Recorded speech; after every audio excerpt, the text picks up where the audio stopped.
Scanning for audio.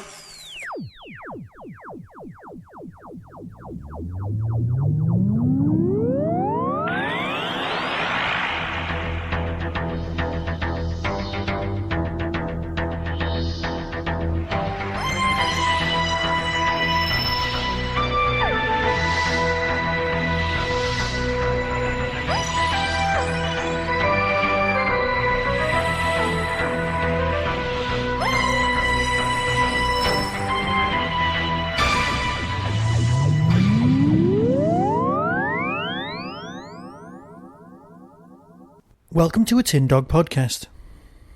Now I know, for anyone keeping track of numbers, this one's from the distant future, but to be fair, it's not. What it is something that's come out, and I just needed to talk about it as soon as possible. Classic Doctors, New Monsters Volume 1. Now, because I wasn't paying as much attention as I could have been, what I actually thought was happening was that it was a whole new sub-range. It wasn't a box set containing 4 individual stories. Oh no. It was just individual stories coming out that happened to have new monsters. Volume 1 was going to be the first story, Volume 2 was going to be the second story, and so on. Basically, as far as I'm concerned, Doctor Who is all one massive thing.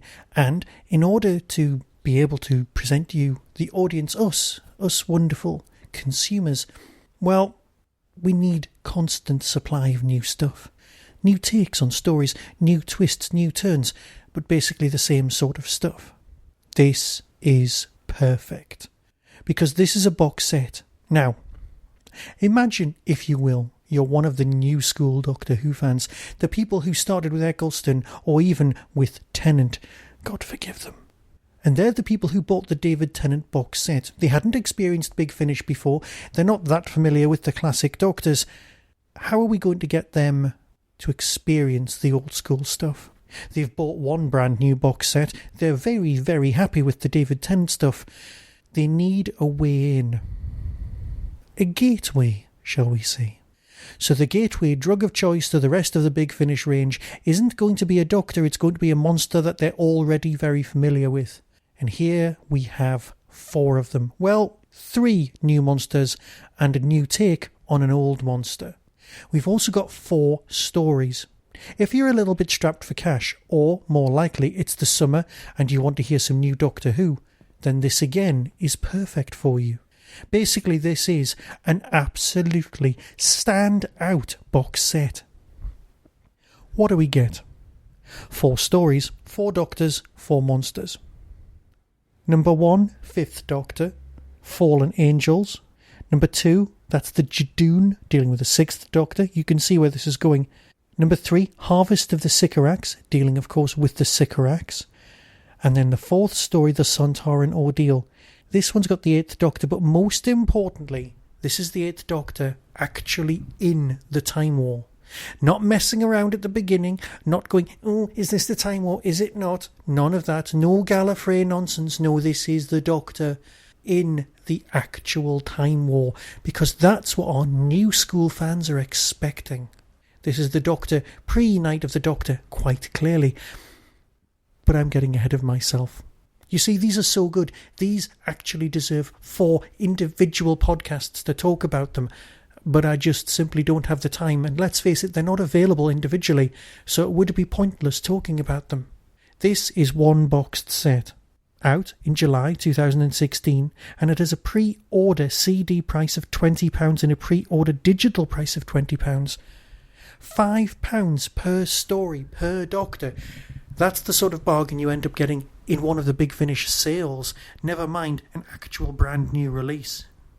The monsters, creatures, aliens have been chosen very, very carefully.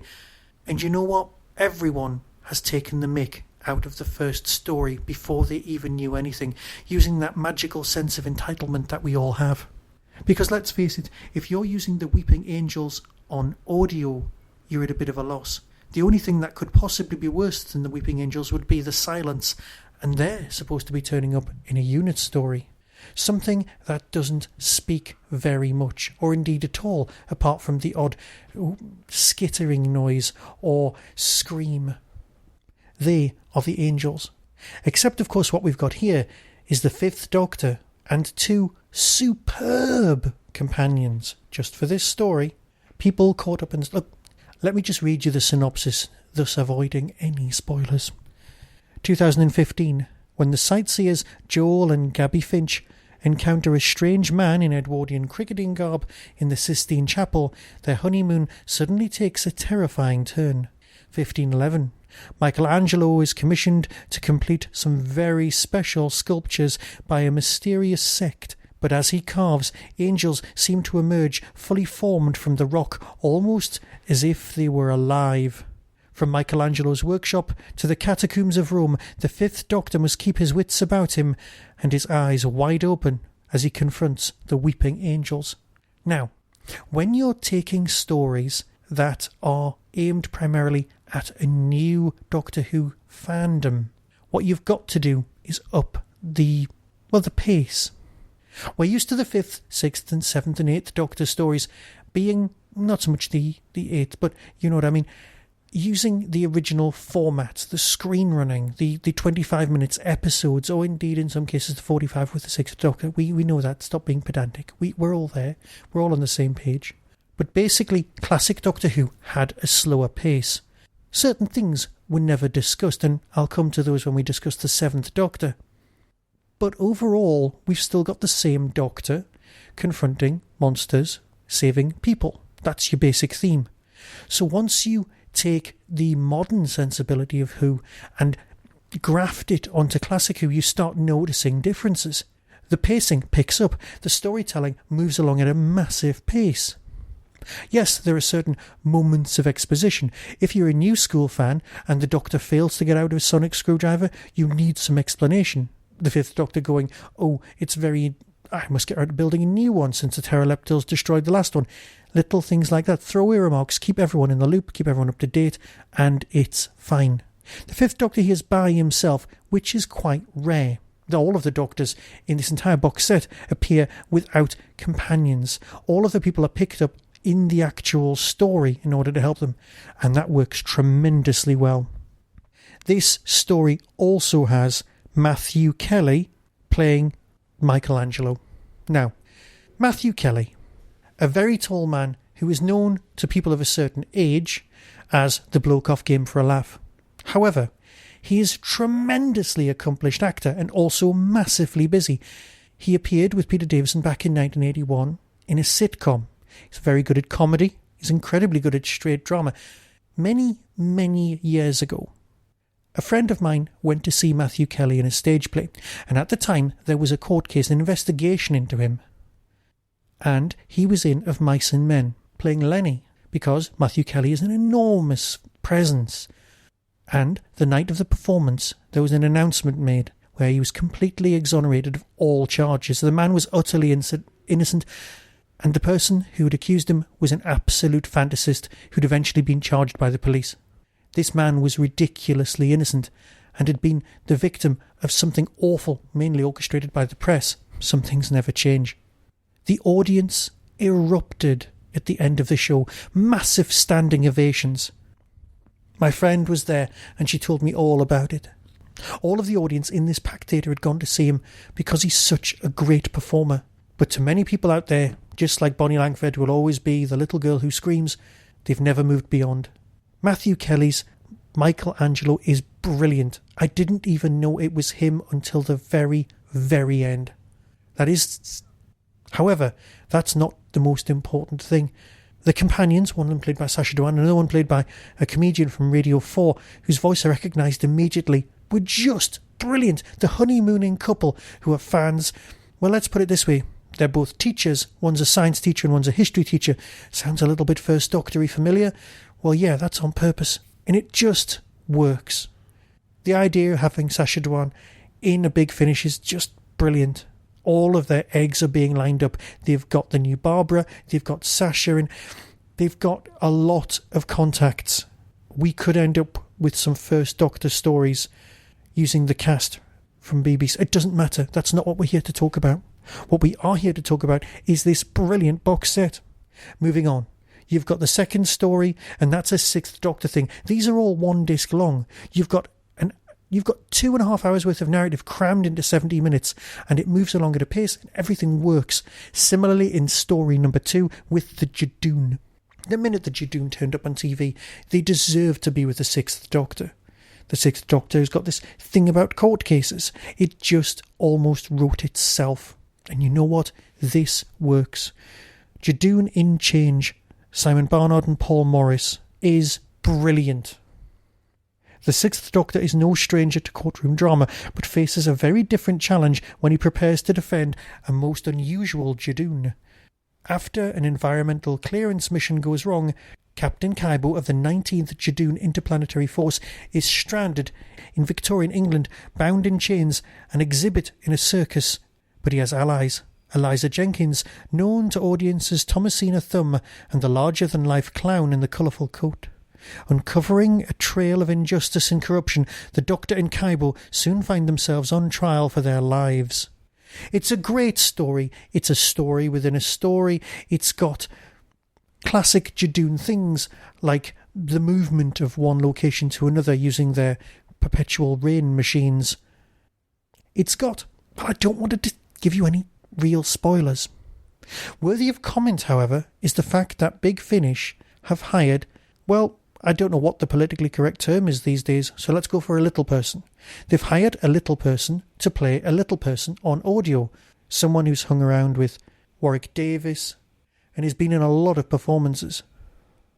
Kiruna Stamell is Eliza Jenkins, and her performance has heart, wit, and a certain characterisation. And you know what? A few years ago, in a Talons of Wenchang kind of way, it would have just been voiced by any actress around. Good on Big Finish for doing this, because to most people it just wouldn't have mattered. But it does. It genuinely does. And you know what? We can tell. This is a company with its heart in the right place and its head screwed on. The story is superb, goes without question. And as for Captain Kybo, well, bless Nick Briggs, because there's a man who's destined to lose his voice. Oh, and just because of some emails I've received after the Brexit podcast, well, here's my Judoon voice that I completely neglected to put on as part of that narrative. Thank you. The third story, Harvest of the Sycorax, is notable for many reasons. One of which is that, of course, it's the Seventh Doctor and the Sycorax. It's great. But the most incredible thing that came to me is that you went, oh, it's based under siege, yeah, we know this, we've been here. And then you go, no, this is an entire piece of world building. It starts off with tiny things like characters with surnames like Hashtag. And then it builds. And you get a wonderful growth concept. People are carrying things a bit like mobile phones or tablets that tell them what medication they should be taking. It's all really intricate. It's tremendously well stacked. All of the clues are there. Everything fits together. And yes, the Sycorax are boisterous, loud, opinionated, and basically Sycorax rock. Yes, they're fixated on blood, and that's what this story is. But you know what? Each and every single one of these stories feel as though they actually were part of the original run.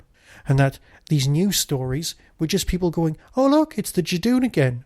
Or, oh yeah, this is the Sycorax, I know them, they do blood work. Because that's how it could feel. And if you heard these stories first, that's the way it works. They're all written by people who know what they're doing. And you know what? When a creature is in the TV show, often the writers come along and add things or change things. For example, you need a body print for a Zygon to work, and now all of a sudden on the TV you don't need a body print for a Zygon copy to work. Well, it's the other way around in these audios. All of the rules laid down for the monsters. Sycorax use blood. Sycorax have a spaceship that's a hollowed out spaceship. That kind of thing. Yes, tiny things are added, but the actual core works and remains true to the originals. Another thing, as well as the fabulous world building, is that there are a couple of characters with fairly fluid sexuality, the sort of thing that we're very used to in Doctor Who these days, but the sort of thing that was merely hinted at or pushed around the table. And anyone who's seen Sophie Aldred in a suit in Ghostlight and had certain brand new feelings knows exactly the sort of thing I'm getting at. Well, here, rather than make a big issue of anything, you've got some great new little storylines. but it helps to the world building. It's not just throwaway, it's not just an addition to the plot, it's actually important. Here's the synopsis. Harvest of the Sycorax by James Goss. In the far future, humanity has a remedy for everything. Whatever the problem, Pharma Corps has the answer and design a disease tailored to every human's blood type. Zanzibar Hashtag has no need to be scared, or sad, or stressed, or depressed ever again. That is, until a vicious alien arrives on a space station intent on opening its vault. What will it mean for the human race if the Sycorax take control of what's inside? And when the 7th Doctor arrives at the scene, can he convince Zanzibar to care about her life long enough to help him? It's a brilliant piece of world building, and it's a great piece of narrative. Like all of these stories, intricately built, and so much more complicated on second glance than they are on first. Everything that is dealt with on the TV show with the Sycorax is mentioned here, almost but not quite like a tick list. And as for performances, you just can't fault them. If ever you've had an issue with the 7th Doctor, you genuinely won't have one here.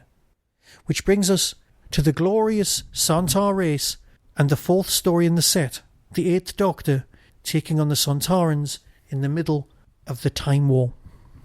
There's a lot of people out there who will find the Sontaran Ordeal by Andrew Smith possibly the best part of the boxed set. The reason for this is because it has the 8th Doctor actually in the Time War, something that we've basically just been wanting.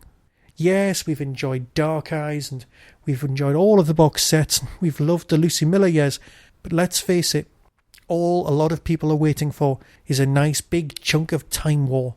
Gallifrey's the same. We're dancing around the edge, we're pushing through, and yes, we've got the War Doctor, but what we want is the breaking of the 8th Doctor. Here's the synopsis. An instant in the Time War brings centuries of conflict to the planet of Drakis, and the 8th Doctor is there to witness the terrible result. A Sontaran fleet, desperate to join the epic conflict, follows in its wake to take advantage of the fallout. But when Commander Jask is beamed down to the ravaged surface, there is more to his arrival than first appears. Soon an unlikely champion joins forces with the Time Lord to fight for the future of her world, and together they must face the Sontaran Ordeal. They've all been directed by Barnaby Edwards. But something absolutely worthy of mention here is that not all of the Sontarans are Dan Starkey. Oh yeah, we've got Christopher Ryan back. Not seen on Doctor Who for some time, we've got, well, you know who he is. You know which Sontaran he played, and you know the setup. It's brilliant having more than one Sontaran voice, although Dan Starkey can do at least 12 at once. It's nice to have an even broader gene pool, so to speak. The story just is fantastic. It has the feel of the 8th Doctor stories that we've come to deal with on audio, but it also feels just like Night of the Doctor. You can't fault this boxed set. If you're not a big fan of Big Finish, or you've just dip into the range every so often, this is something worth doing. If you're a fan of the new series, then this is for you. It basically is the box set of the summer. Yes, the spin-off ranges are all perfectly good, but if you want some Doctor Who, then this is it. This is what you need to get you through the summer. So with that, I'll play you the trailer and let you decide for yourself. And until next time, when I'm sure we'll be talking about something else. Probably Doctor Who, maybe Blake 7, or perhaps even Dungeons and Dragons related. Be seeing you. Let's hope 19th century England is ready for the Judoon. Coming soon from Big Finish Productions. Michelangelo! Who the blazes are you? Get back from the angel! What? Sontaha! Sontaha! You brought your fight into real time. Take your war, your cruel, senseless time war, and leave. You speak their language? Oh yes, the Sycorax. Squad, separate and commence search. And the only chance you have. Doctor, the rain. He's trying to snuff out his torch. Keep your eyes on it. Don't even blink. This sector of space was contaminated by temporal flux. Why has security not reached that room? These blocks all around. The angel could be anywhere. Give us the secrets of the humans. If you're a Time Lord You can make things better. If you bring the Time War here, they will have to live with the consequences. You may be able to control humans, but you will never understand them. Any moment now, the infamous Doctor will be nothing but carbonized molecules. No! Stop! Doctor Who. Classic Doctors, New Monsters. Volume 1. The angel. I can't see it. Can't see anything. Big Finish. We love stories. Gabby, I think it's coming. Joel? I love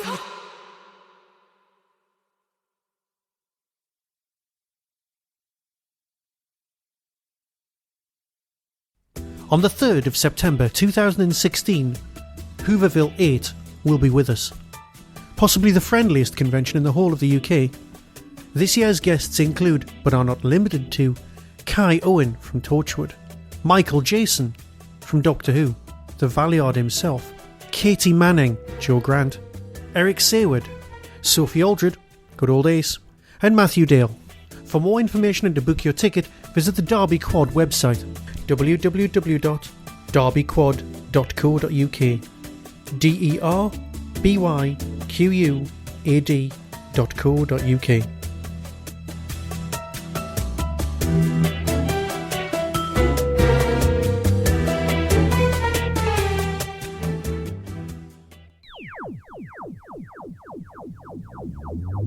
That was the Doctor Who Tin Dog Podcast, available on iTunes, YouTube, Twitter, RSS, Vimeo, and across the internet. Doctor Who and its associated properties are all copyright and trademark of the BBC. No infringement is intended. Why not become a supporter by visiting patreon.com/tindog. Contact the show on tin-dog@hotmail.co.uk. The Tin Dog Podcast is a founder member of the Doctor Who Podcast Alliance.